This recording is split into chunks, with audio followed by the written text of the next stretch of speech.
కుండా సురేఖ బీసీలకు ఒక నామిగా తెలంగాణ రాష్ట్ర వ్యాప్తంగా ఉన్న మా ప్రజావాయ జర్నలిస్ట్ మిత్రులు ఏమేమి రాసుకొచ్చిందో చూద్దాం. ఒక మంచి స్టోరీ ఇచ్చిన 3 పార్టీల పైన ఒక మంచి స్టోరీ, జబర్దస్త్ స్టోరీ. ఇది ఉమ్మడి నల్గొండ నుంచి స్టోరీ వచ్చింది. ఇది రాష్ట్ర వ్యాప్తంగా జరిగేది. మావాడు మా నడ్డి శివకృష్ణ యాదవ్ ఇచ్చిన స్టోరీ. ఈ కాంగ్రెస్ ఇంటింటికి బీఆర్ఎస్ రోడ్లపైకి బీజేపీ ఎక్కడ? ఇక్కడ ఒక క్వశ్చన్ మార్క్ రావాలి. బీజేపీ ఎక్కడ? కాంగ్రెస్ ఇంటింటికి సరే, మనం ఏది అనుకున్నా ఏది అనుకోకుండా ఏదో ఒక పథకంతో, డబల్ బెడ్రూమ్లతోనో ఇందిరమ్మ ఇండ్లతోనో ఏదో ఒక పథకంతో కాంగ్రెస్ ప్రతి ఇంటికి చేరుతూ ఉంది. మనం ఎన్ని చేసినా కూడా బీఆర్ఎస్ ఫైట్ చేస్తూ ఉంది. రోడ్లపైన బీఆర్ఎస్ ఫైట్ చేస్తూ ఉన్నది. బీఆర్ఎస్ పొట్టు ఫైట్ చేస్తూ ఉన్నాడు. ప్రతి ఇష్యూ పైన బీఆర్ఎస్ కొట్లాడుతూ ఉంది. దాంట్లో నో డౌట్, ఉన్నది ఉన్నట్టే మాట్లాడతా. బీజేపీ ఎక్కడ? ప్రెస్ మీట్లకు పరిమితం. సెంట్రల్ ఏసీలు పెట్టుకొని నీట్గా దిద్దుకొని రెడీ అయినామా, సెంట్రల్ ఇట్లా ఏసీలు పెట్టుకొని ఇట్లా పెట్టుకొని ప్రెస్ మీట్లకు పరిమితం. బీజేపీ పోరాటం చేయాలి కదబ్బా. నిరాహార దీక్షలు, ఇప్పుడు స్కూల్ విద్యార్థుల కోసం నిరాహార దీక్షలు మంచిగానే ఉన్నాయి. మన పోరాటాలు ఏవి అంటున్నాం? రైతుల పక్షాన పోరాటాలు ఏవి? కార్మికుల పక్షాన పోరాటాలు ఏవి? కాంగ్రెస్ ఇచ్చిన 420 హామీలు కావచ్చు, 6 గ్యారంటీల పైన కావచ్చు, పోరుబాట ఎందుకు పట్టడం లేదు బీజేపీ అని అడుగుతుంది ప్రజా వాయిస్. అందులో బీఆర్ఎస్కు పేరు వస్తుంది, బీజేపీకి వస్తలేదు. ఓపెన్ చూడండి ఇది.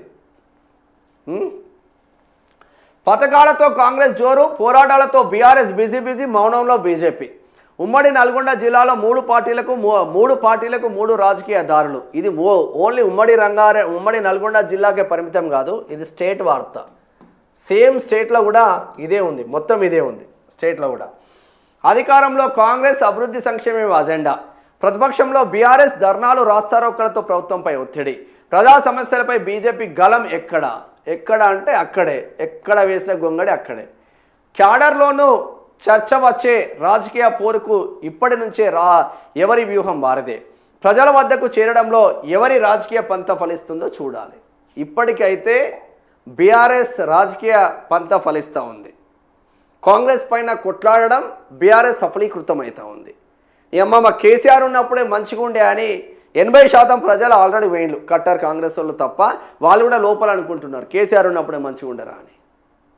ఎందుకు వచ్చిందో మా పార్టీ మాకే అర్థం కావట్లేదని కట్టర్ వాదులు అనుకుంటున్నారు. ఇక అక్కడి నుంచి ఆ తోకతో ఈ తోకతో పార్టీలోకి వచ్చి పదవులు సంపాదించుకున్నాడు అన్నాడు, కానీ వీలైతే అనుకుంటున్నారు. ఉమ్మడి నల్గొండ రాజకీయమే కాదు, రాష్ట్ర వ్యాప్తంగా ఇదే కాన్సెప్ట్ ఉంది. రాజకీయ ముఖ చిత్రం ప్రస్తుతం 3 విభిన్న దారుల్లో సాగుతుంది. అధికార కాంగ్రెస్ పార్టీ ఒకవైపు ప్రభుత్వ విధి విధానాలు, అభివృద్ధి కార్యక్రమాలు, సంక్షేమ పథకాలను ప్రజల్లోకి తీసుకెళ్లడంపై ప్రధానంగా దృష్టి పెడుతుండగా, మరోవైపు ప్రతిపక్ష బీఆర్ఎస్ ప్రజా సమస్యలపై ధర్నాలు, నిరసనలు, రాస్తారోకాలు చేపడుతూ ప్రభుత్వంపై రాజకీయ ఒత్తిడి పెంచే వ్యూహంలో ముందుకు సాగుతుంది.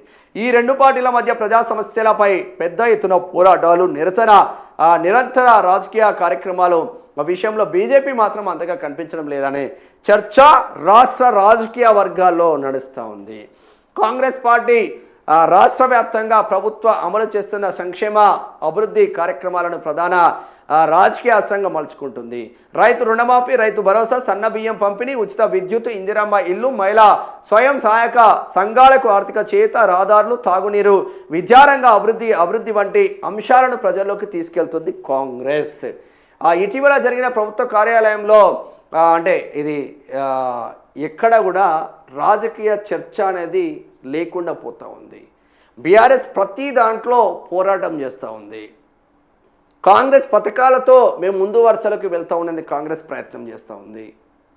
బీఆర్ఎస్ మొన్న జరిగిన శక్తికి సంబంధించిన పాలిటెక్నిక్ విద్యార్థుల సమస్యని కూడా బీఆర్ఎస్ టేకప్ చేసింది. నీళ్లు వస్తలే ఉన్న రైతాంగానికి అని కాలువల పొంట్ల ఎర్రబలి దయాకర్ రావు అటువంటి లీడర్లను తోలింది. ఇక్కడ పెద్ది సుదర్శన్ రెడ్డి చనిపోయిన తర్వాత ఒక ప్రైవేట్ స్థలంలో విగ్రహం పెడితే ఆ విగ్రహాన్ని కూడా అనుమతి లేకపోతే తీసేయడం ద్వారా రాష్ట్ర వ్యాప్తంగా ఉద్యమం చేపట్టింది. ఫీజు రియంబర్స్మెంట్ కోసం పోరాటాలు చేస్తూ ఉంది.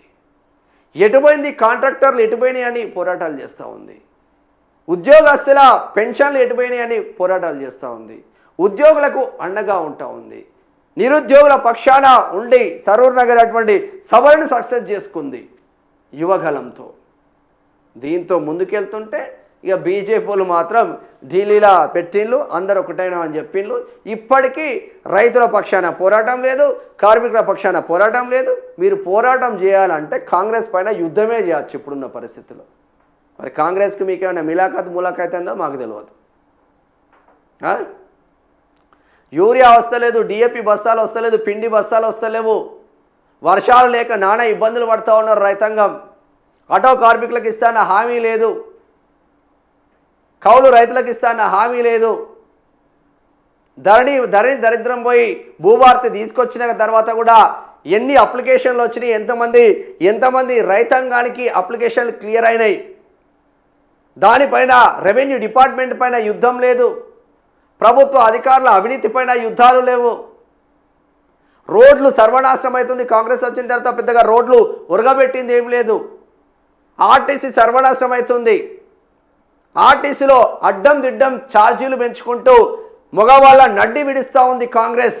ఆడోళ్లకు ఫ్రీ అని చెప్పి మగోళ్లకు 5 కిలోమీటర్లకు 50 రూపాయలు తీసుకుంటూ నడ్డి విరుస్తూ ఉంది. 200 కిలోమీటర్లు ప్రయాణం చేయాలంటే 400 రూపాయలు ఛార్జ్ పెట్టుకొని హైదరాబాద్కి రావాలి.